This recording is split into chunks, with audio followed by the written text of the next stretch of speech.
Everyone thinks Mark used the wrong move against Conquest, but that better move would have gotten him killed in seconds.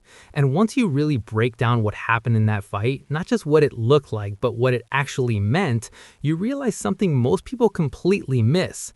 Mark didn't mess up. He didn't choose the less efficient option. He made the only decision that guaranteed the fight would end.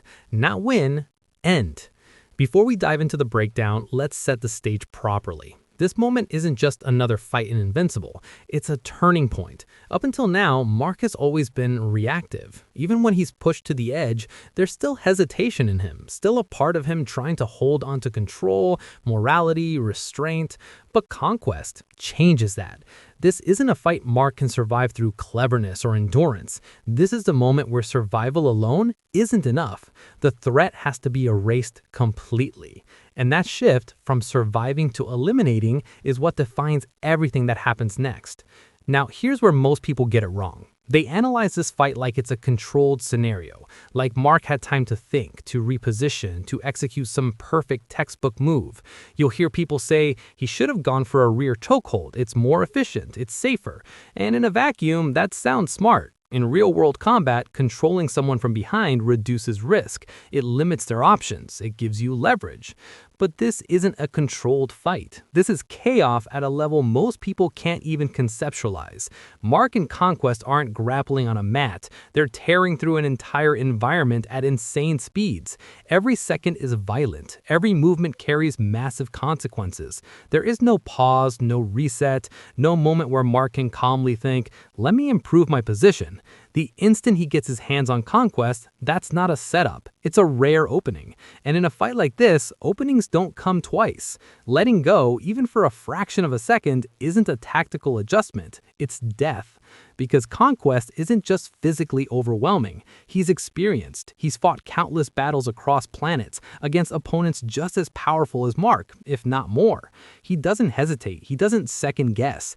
The moment you give him space, he takes control instantly. And once he does, the fight is no longer in your hands.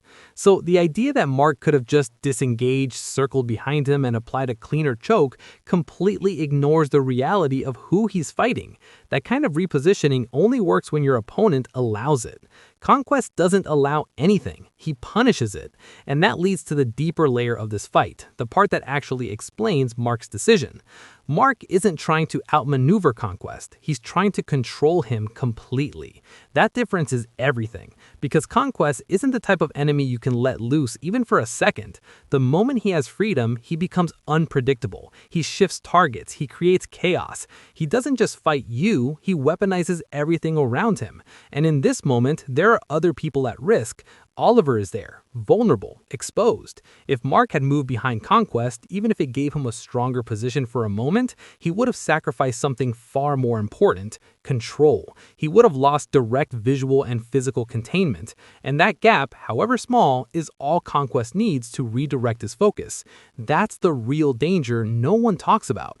This fight isn't isolated. It's not just Mark versus Conquest. It's Mark trying to keep a monster contained while everything around him is at risk. And the only way to guarantee that containment is to stay locked in, face to face, force to force, leaving no room for Conquest to shift the battlefield.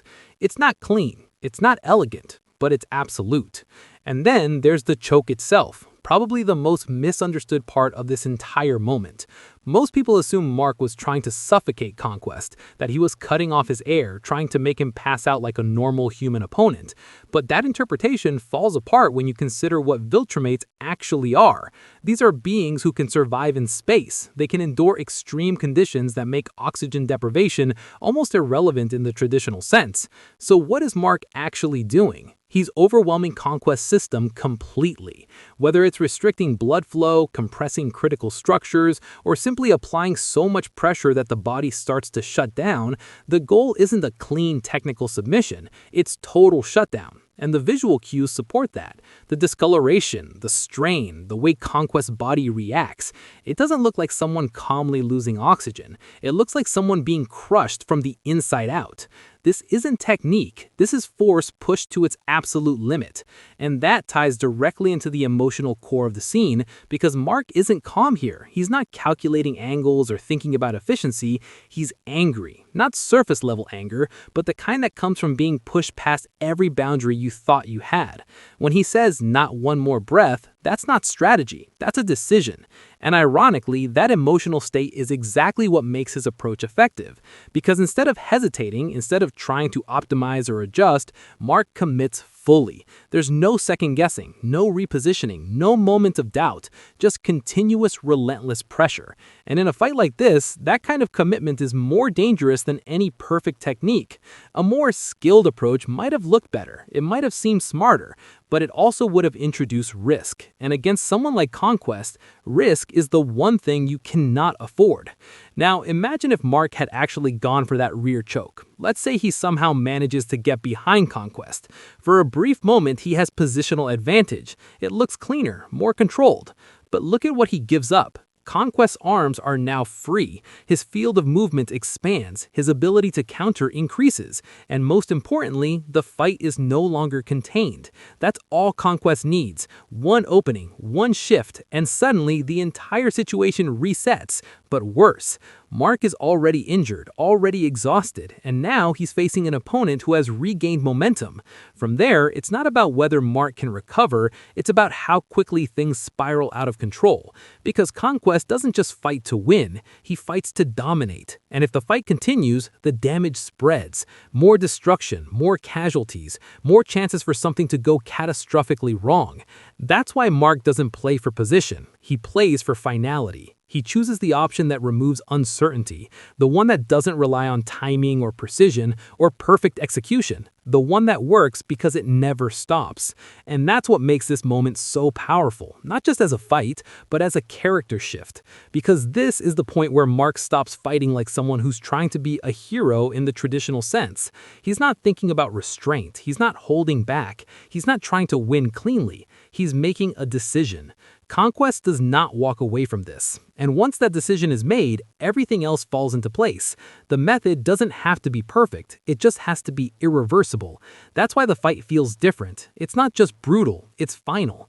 There's a weight to it, a sense that something in Mark has changed permanently. Because once you cross that line, once you stop fighting to survive and start fighting to eliminate, you don't go back to who you were before.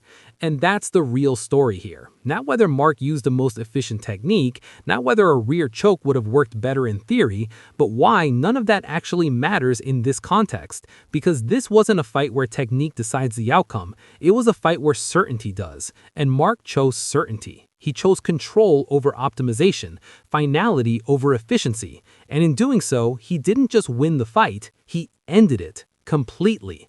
So no, Mark didn't make a mistake. He made the only move that left no room for failure, the only move that didn't depend on timing, positioning, or giving his opponent even the smallest chance to recover. And in a world like Invincible, where one mistake can cost everything, that's the difference between winning a fight and making sure it never happens again.